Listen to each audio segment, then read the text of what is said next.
has come from Iran, which was particularly virulent. Good morning and welcome to, good evening, depending on where you are. Good morning, good evening, good afternoon, depending on where you are. Welcome to the Commodities Solo Speaker webinar for Profit Hunters Group on Thursday the 26th of March 2020. I am David Hunt.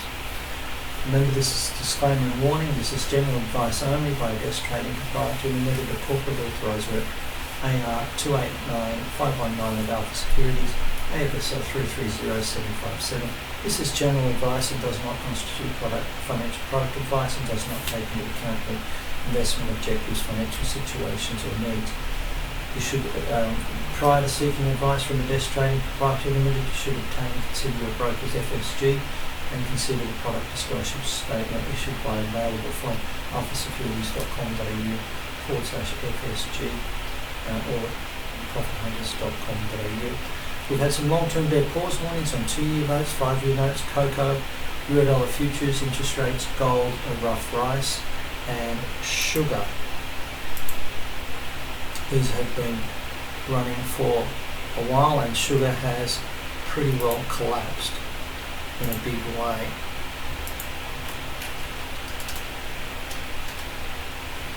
Gold also on long-term bear pause warnings. It has been rallying a bit, but it failed again at $1,700 an ounce.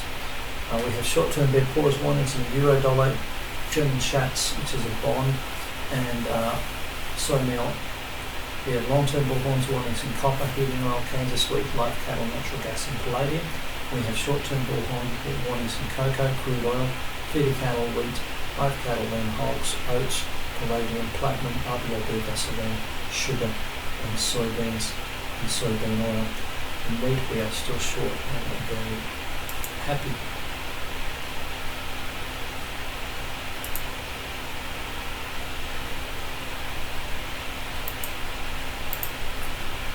So let's begin.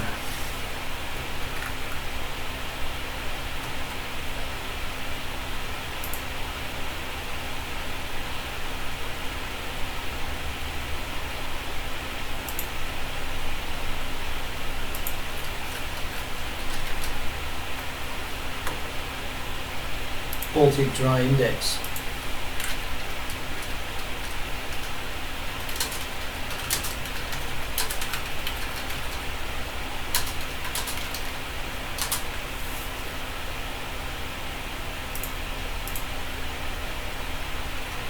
As you can see, the Baltic Dry Index is rolling over to the downside a little bit at the moment. We are finding this is a little bit incongruous given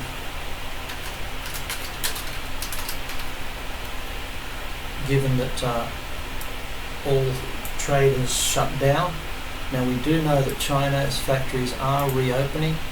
Even the man in Bunnings knew all about that one, and something that we found out. China is back open, making things. They didn't want to lose their money. It's rolling over a bit now that China is back. Notice that, looking down towards 548. So maybe China subsidizes shipping costs somehow. I do know that it took $98 to deliver something that was very big, like two or three airline style chairs, racks where you can sit down. It cost $600 to make and $98 US to deliver, and it cost $3,000 to get it out of the port of Melbourne. Believe it or not.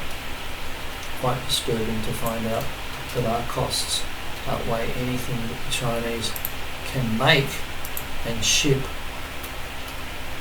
Simply mind-boggling. Simply mind-boggling.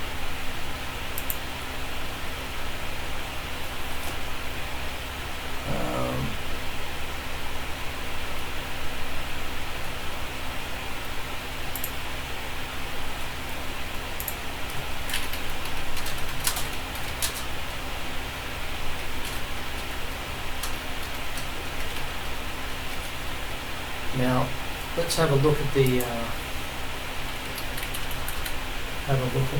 entire setups with the COVID-19 at the moment.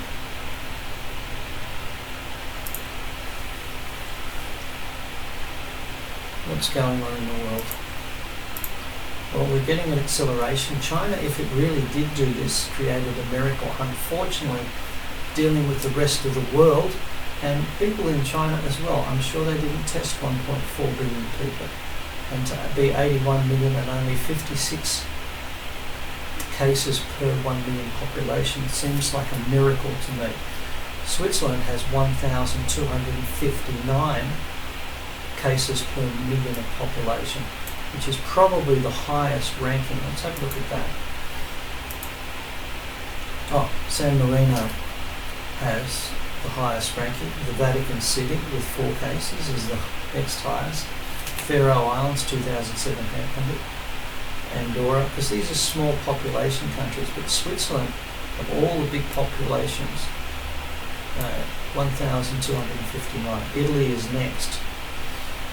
Then Spain, and Gibraltar, which is small, Austria, Norway.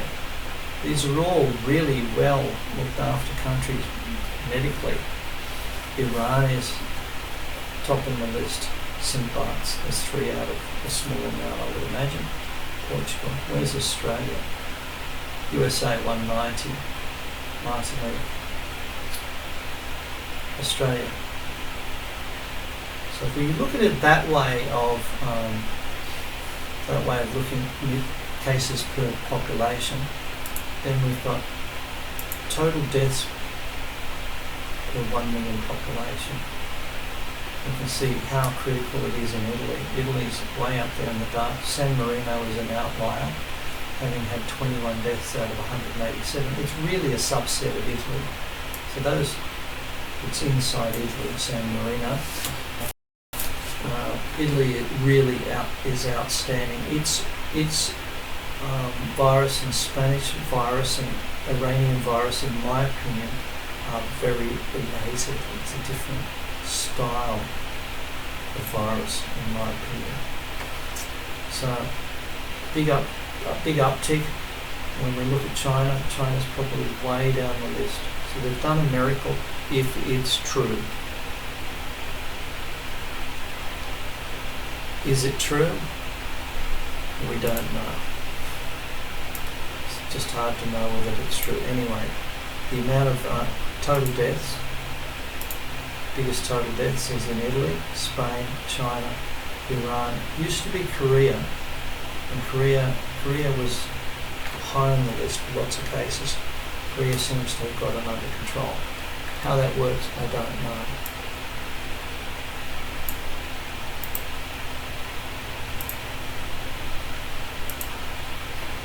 But it seems to be working. So they either are very lying a lot, or they are genuinely done really well. They genuinely probably have done really well, but I don't think it's as easy as they think it is. You know what I mean?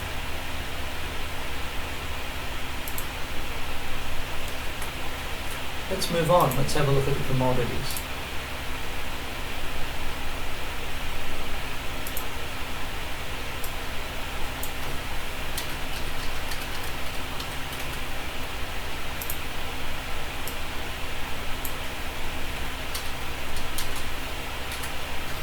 Now the big question is, what's going on in gold?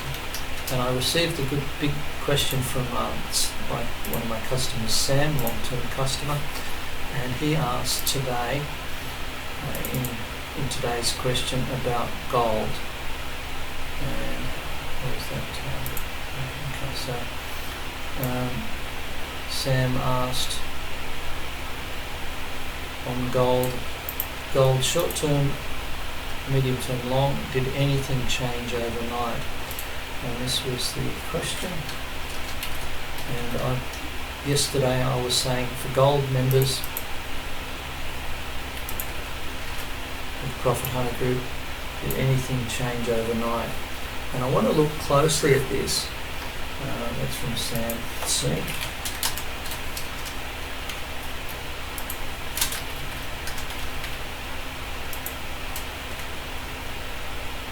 Now, what I've said is that the fact that gold got up to that just under that 1700 area has a double top now.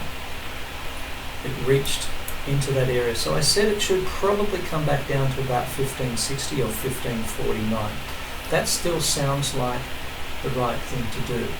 Now, we have also silver. Now, some of this may be a revision of silver value against gold. Notice silver has not fallen, in fact it's rallying. What's going on, I believe, is a switch from gold to silver. Let's have a look at this in terms of a spread trade. So I'm going to create a chart. And by the way, next on Saturday I will be running a seminar. It's called Train the Chartist. And Train the Chartist is there to let you know how to forecast these markets and how it works. So we're going to go into gold, and then we're going to do a spread, and we're going to spread it against silver.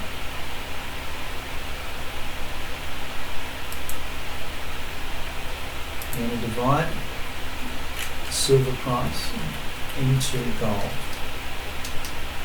So this is called the spread. We're going to look at it on a daily basis. And you can see that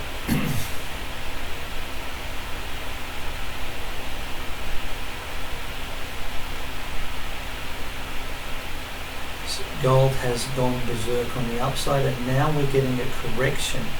Now this number here is more like 110 to 1.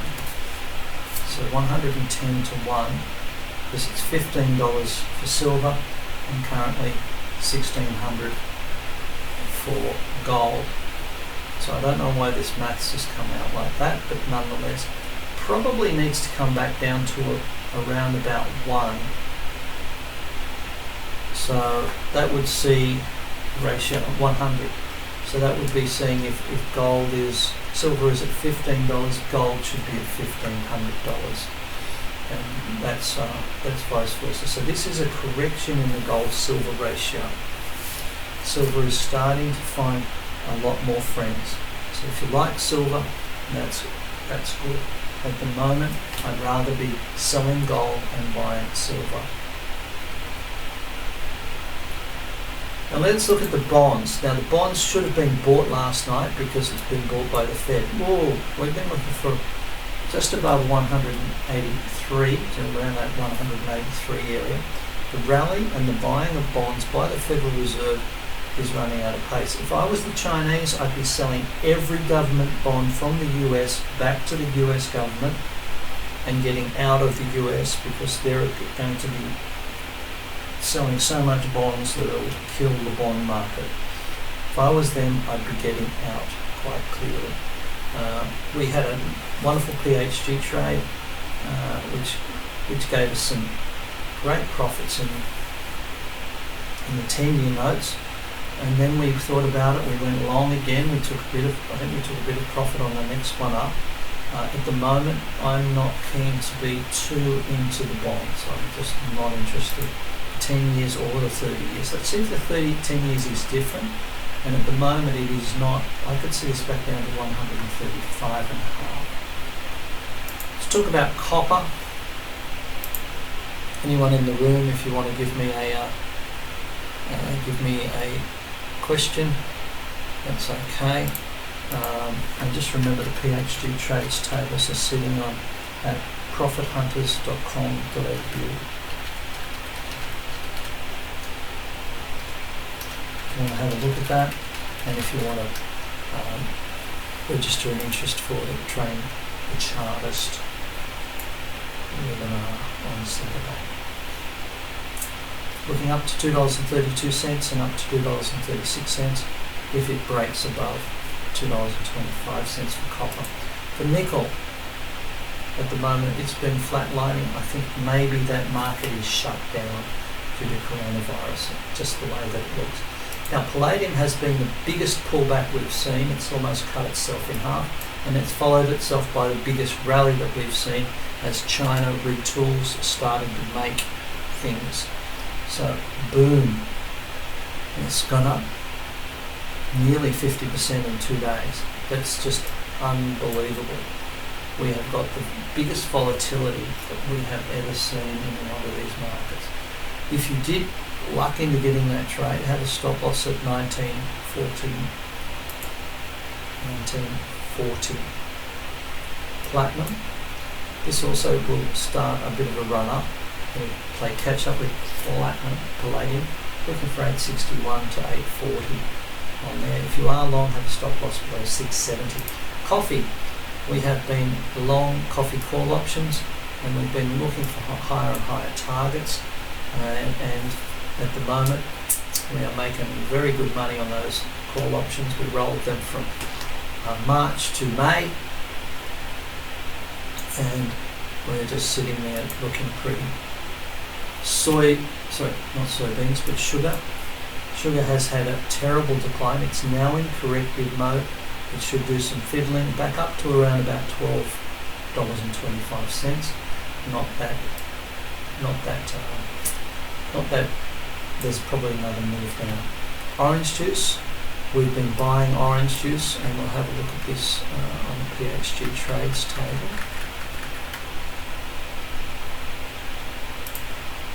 So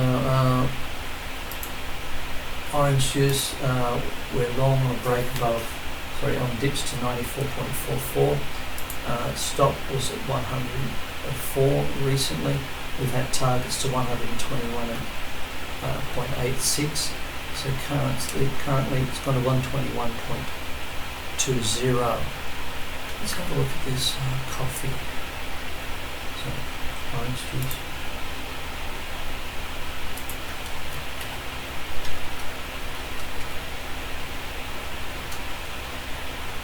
So we've been long since 94.44. This is a different contract to the one that we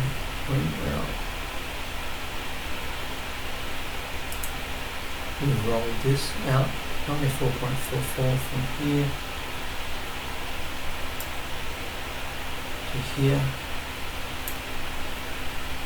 is 3,907 US dollars per contract. So in terms of Aussie, I guess that's somewhere up around about $6,000 Aussie contract.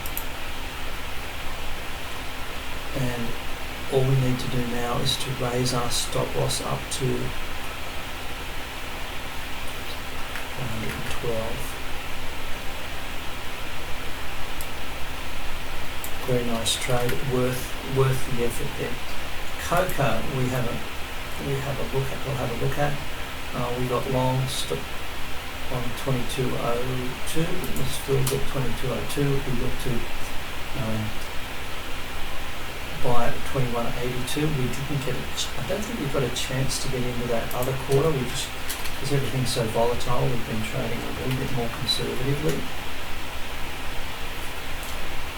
And here we've got cocoa. There we go. So 22.36.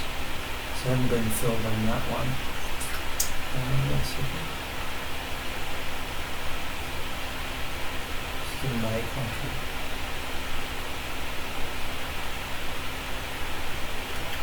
Okay.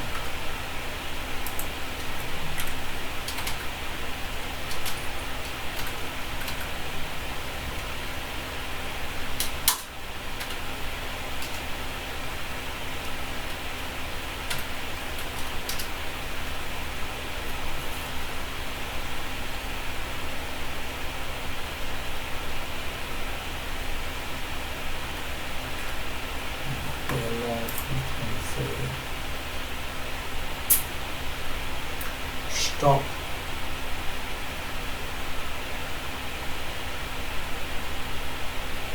And 70.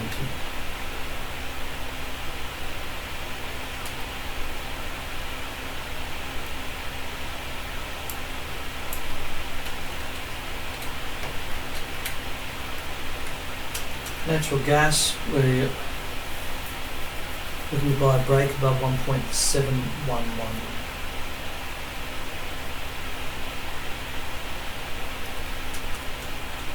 Just come into the room and let me know. Say hi.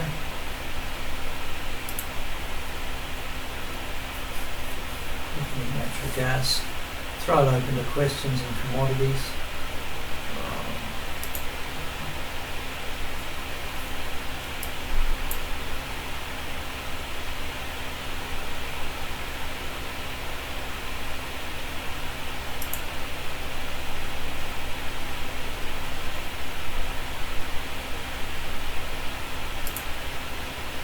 Natural gas, we have gone long and it's reversed a little bit.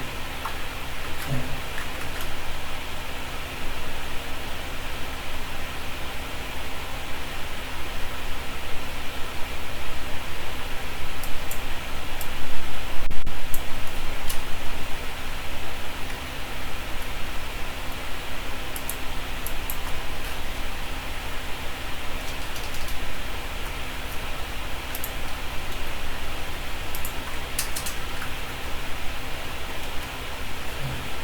Gas, long, 1.6 is the stop.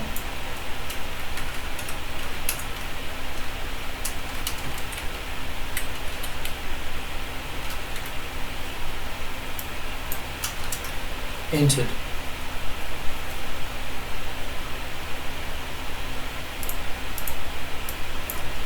Entered.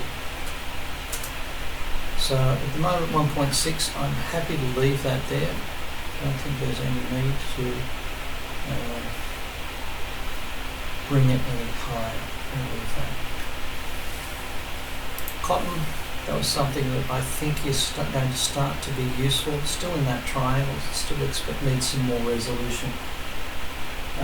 Quick look at the grains. Corn, still not interesting. Soybean oil. Semi-interesting. At the moment, don't want to jump in yet. Soy meal, coming off its high horse. Soybeans, still looking to buy it down around about $8.70. Wheat, we were looking at $5.70. Is it running out of puff? It didn't. So here we've seen wheat come through. People are more interested in storing food. And wheat is a reasonable store of food. Crude oil, we'll have a quick look at. And crude oil is still doing nothing. Still has the opinion, could go down into the teens, 15 or something like that. This isn't still not updating this uranium. Let me move to the same data.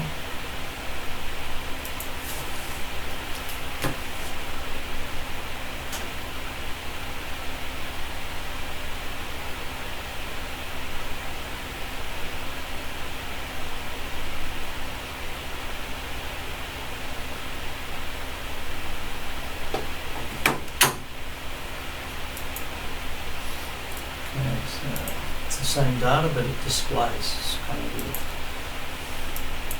Yeah, uranium. The other day I said let's look at paladin, and uranium has kicked up, and it's kicking up strongly. So look out for this. The world will need a bit more energy, and maybe China is back buying it. Look at that. That's huge. That's a huge move up in uranium. Huge. We have a new bull run in uranium. It's startling. Okay. So uranium's on the list. Okay, that ends the commodities. We're going to now go and have a look at the PHG trades. I hope I saved that. Yeah. We'll now have a look at the world indices, and I'll set up a new webinar for that. PHG members, we went long at 23.04 on 1/3, and we entered at 22.75 for another 1/3 on the 23rd. So where's that one? Sorry, I'll take this call in a second.